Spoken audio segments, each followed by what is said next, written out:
Alô, alô, galera, que fala aqui é o professor André Rocha, para mais uma aula em nosso canal, o canal de Rocha. Hoje com o assunto taxonomia. Vem comigo!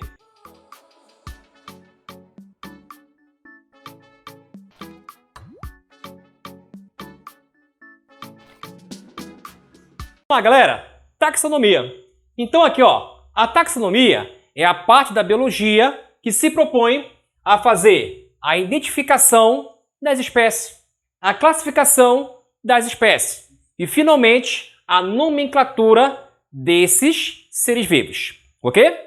Vamos lá! A classificação atual, ela vem desde 1898 e ela se baseia na categoria binominal dos seres vivos. Aqui, ó, você vai ter 7 categorias taxonômicas, que em ordem decrescente você tem o reino, você tem filo, classe, ordem, família, gênero e as espécies. Olha lá, galera, o que seria o reino? O reino, ele vai ser um conjunto de filos. O que seria o filo? O filo é um conjunto de classes. Já as classes correspondem a um conjunto de ordens. E as ordens? As ordens são um conjunto de famílias. Assim como toda família, agora, vai ser um conjunto de quê? De gêneros. E finalmente aqui, ó, o que é um gênero? Gênero é um conjunto de espécies. Aí vem a pergunta, o que seria uma espécie? Espécie é um conjunto de indivíduos semelhantes, que quando cruzados entre si, vão gerar descendentes semelhantes e também o quê? Férteis, ok? Galera, detalhe, a gente tem uma frasezinha para nos ajudar a decorar isso aqui, ó, para você não ter problema na hora de uma prova, para você saber a sequência correta dos taxas. Observa lá, a frase é reficofage. Aqui, ó, reficofage. Observa o seguinte, o que seria esse re? Aqui, ó, reino. O fi é o filo. O C vai ser quem? A classe. E o O? O O corresponde à ordem. Assim como o Fá vai ser agora quem? Família. Aquele Gzinho bem aqui, ó, corresponde ao gênero. E, finalmente, esse aqui corresponde a quem? A espécie. Ok? Vamos lá, galera. Aqui nós temos, ó, 3 observações muito importantes. A primeira fala o seguinte, em botânica. O que é mesmo a botânica? É a parte da biologia que estuda quem? Os vegetais. Em botânica, agora você vai colocar no lugar de filo, que taxa? Divisão. Então, repetindo, em botânica, você não vai utilizar o termo filo. No lugar, você vai colocar o quê? Divisão. Por exemplo, eu posso dizer assim, filo das briófitas? Não, mas eu posso falar divisão das briófitas. Eu posso falar filo das angiospermas? Jamais. Mas posso falar divisão das angiospermas. Ok? Vamos lá, galera. Quando 2 organismos pertencem, olha lá, à mesma categoria taxonômica, isso quer dizer o quê? Que obrigatoriamente eles também vão pertencer a categorias superiores àquela. Como assim? Se eu digo que 2 organismos pertencem à mesma classe, também estou querendo dizer que esses 2 organismos pertencem a categorias superiores àquela. Quem é superior à classe? Vamos lá. Filo e também quem? O reino. Outro exemplo. Se eu digo 2 organismos pertencem agora ao mesmo gênero. O que isso quer dizer? Que obrigatoriamente vão pertencer também a superiores ao gênero. Ou seja, família, ordem, classe, filo e também quem? Ao reino. Ok? E finalmente, ó, quanto menor for a categoria taxonômica, observa, maior será a semelhança entre os organismos. Por quê? Quanto menor for a categoria taxonômica, maior será o grau de parentesco entre os seres vivos. Ok? Vamos lá, galera. Agora vamos ver aqui, ó, nomenclatura científica. Galera, qual a importância dessa nomenclatura científica? Acompanha lá. Universalização dos nomes de seres vivos. Vamos pegar um exemplo legal aqui, ó. Acompanha. Aqui, ó. No Brasil, eu vou chamar cachorro. O nosso cachorrinho, né? Aquele vira-latazinho no nosso quintal.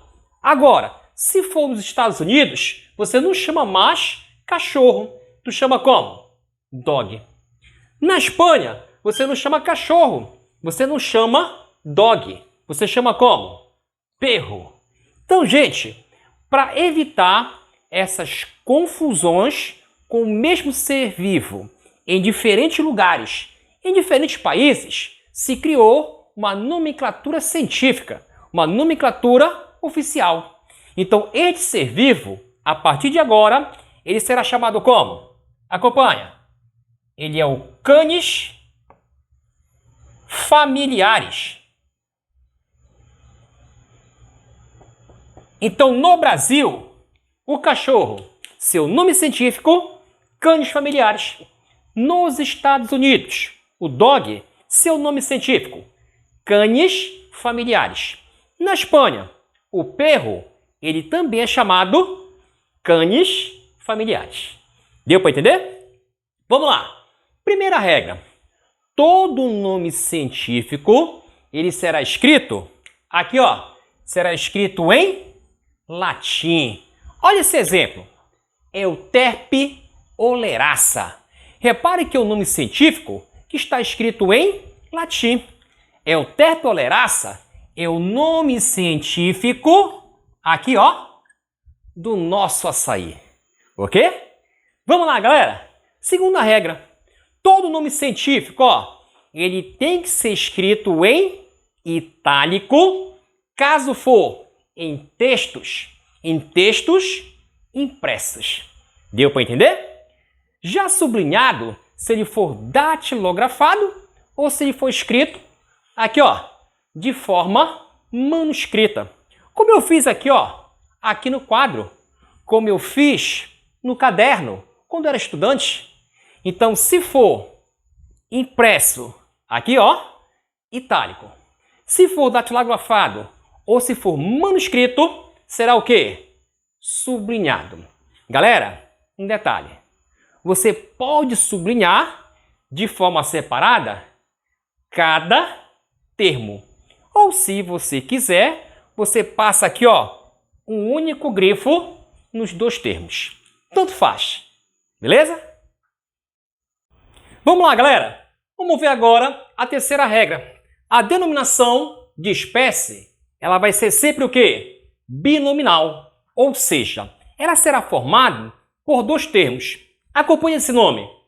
Felis catus. Aqui eu tenho o nome científico, olha lá, do gato. Repare que esse nome científico, ele é formado por dois termos. Eu tenho Felis e tenho também catus. Ou seja, ele será binominal. Toda vez que o nome científico ele for binominal, ele vai representar o quê? Uma espécie. Ok? Vamos lá. Na quarta regra, você vai observar o seguinte. O primeiro termo de um nome científico, ele será iniciado com letra maiúscula. Aqui nesse outro exemplo, ó, Felis Léo. Agora é o nome científico de quem? Do leão. Repare que está iniciando, ó, com letra maiúscula. O primeiro termo, Felis. Agora, esse termo irá representar o que a gente chama como gênero. Então, o primeiro termo de um nome científico iniciando com letra maiúscula será quem? Gênero. Tudo bem? Aqui agora, galera, aqui está a regra diz o seguinte, o segundo termo, agora iniciando com letra minúscula, representará, aqui ó, espécie, também chamado epiteto específico. Acompanhe esse nome, Oryza sativa, nome científico do arroz. Perceba o seguinte, sativa é o segundo termo, iniciou com letra minúscula. Então, sativa representa espécie, também chamado, aqui ó, epiteto específico. Ok? Agora aqui, galera, Treponema pallidum. Aqui a bactéria causadora de que doença? Da sífilis. Acompanha lá. Treponema pallidum. Repare que o nome científico formado por dois termos. Se é formado por dois termos, isso quer dizer o seguinte, ó. Treponema pallidum representa uma espécie. Ok? Agora detalhe. Se eu apontar apenas para treponema, vamos lá. Primeiro termo, iniciando com letra maiúscula. Agora treponema representa o que a gente chama como gênero. Ok? Se eu apontar apenas para pallidum, repara que é o segundo termo, iniciando agora com letra minúscula.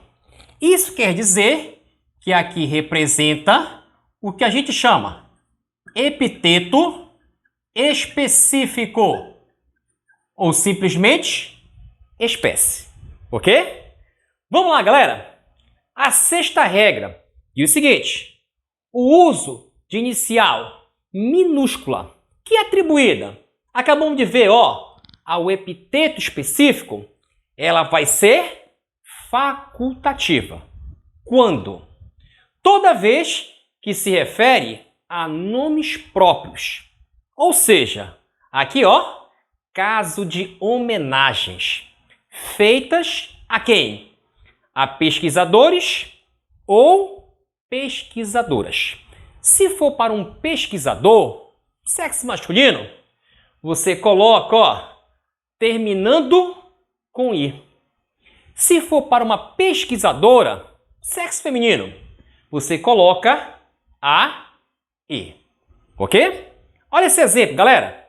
Trypanosoma cruzi. O Trypanosoma cruzi é o agente etiológico de que doença? Doença de Chagas. Repare o seguinte, cruzi aqui, ó, representa o que a gente chama epiteto específico. Mas aqui também, ó, cruzi é o epiteto específico. Detalhe, galera, repare que no primeiro caso, o epiteto específico iniciou com letra minúscula, igual aos outros casos. Mas no segundo caso, agora iniciou com letra maiúscula. Tá errado? Não. Os dois casos estão corretos. Por quê? Cruzi foi uma homenagem a Oswaldo Cruz. Por isso, ó, terminou com i. Como foi uma homenagem, eu posso iniciar esse epiteto específico tanto com letra minúscula quanto com letra maiúscula.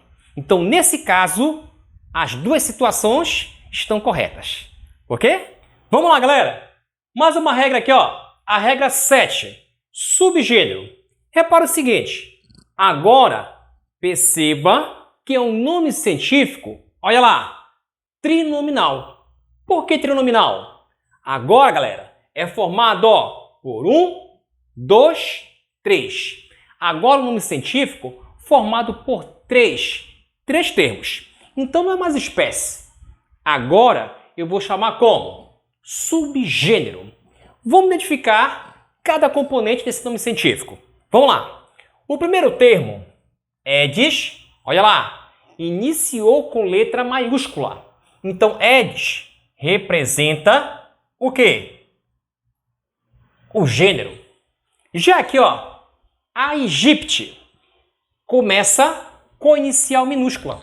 Então agora, aqui representa para nós o chamado epiteto, aqui ó, específico. O epiteto específico. Agora repare o seguinte, esse termo que fica no meio foi colocado entre o termo genérico e o termo específico, entre parênteses, iniciou com letra maiúscula. Isto agora vai representar para nós o que a gente chama subgênero. Então, o subgênero, galera, sempre será trinominal. Ele vai ser colocado entre parênteses, vai iniciar com letra maiúscula e sempre ficará no meio entre o termo genérico e o termo quê? Específico. Ok? Vamos lá.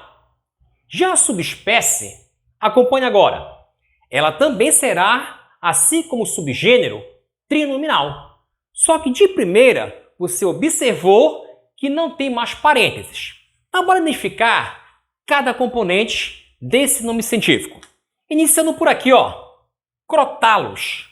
Repara que começou com letra maiúscula. Então, representa para nós o que é chamado como gênero.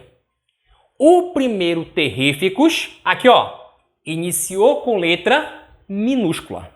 Agora, representa para nós o que a gente chama espécie ou epiteto específico. Ok? Agora um detalhe, galera. Repare que após espécie, após o epiteto específico, você encontra outro terríficus. Um outro termo que fica no final, inicia com letra minúscula. Agora, para nós, isto aqui vai representar o que a gente chama subespécie. Ok? Então, acompanha, galera. Subgênero fica no meio, colocado entre parênteses. Subespécie fica no final, após o termo específico. E olha lá, inicia com letra minúscula. Ok? Vamos lá. Lei da prioridade. Essa lei diz o seguinte: quando para o mesmo organismo forem dados dois nomes diferentes, duas nomenclaturas diferentes, permanecerá a primeira publicação. Ela terá a prioridade. Ok? Vamos lá. Por fim, galera, o uso de abreviações. Olha lá, existem três casos. O primeiro caso é a abreviação de nome genérico. Aqui é o seguinte, ó, é quando você tem um nome científico que já foi citado mais de uma vez, ou que ele é bem conhecido. Por exemplo, ó, Homo sapiens, bem conhecido. Então você coloca só a primeira letra do gênero, do termo genérico. Só o H, o pontinho, e você coloca o epiteto específico. Ok? Vamos lá. No segundo caso, a abreviação do epiteto específico. Aqui é o seguinte, aqui é quando se conhece o termo genérico, mas não se conhece o termo específico. Aí você vai usar aqui, ó, o chamado SP. Por exemplo, você pode encontrar o chamado Anopheles darning, que é aquele que vai transmitir que doença? A malária. Mas você pode encontrar também o chamado Anopheles fluminensis. Esse não vai transmitir a malária. Então, se você conhece o termo genérico, mas não conhece o termo específico, você acrescenta que abreviação? SP. Ok? E finalmente, galera, aqui ó, o terceiro caso, você pode colocar SPP. Toda vez, aqui ó, que você tem diferentes espécies que apresentam o mesmo nicho ecológico. Por exemplo, você encontra o Plasmodium vivax, o Plasmodium malaria e também o chamado Plasmodium falciparum. Os três apresentam o mesmo nicho ecológico. Então, para me abreviar, eu coloco apenas SPP. Ok? Aí, galera, espero que você tenha gostado da nossa aula de taxonomia. Mas visite também a nossa playlist de seres vivos e acompanhe as outras aulas. Mas não te esquece, se inscreva em nosso canal, o canal Birrocha, ative o sininho e curta.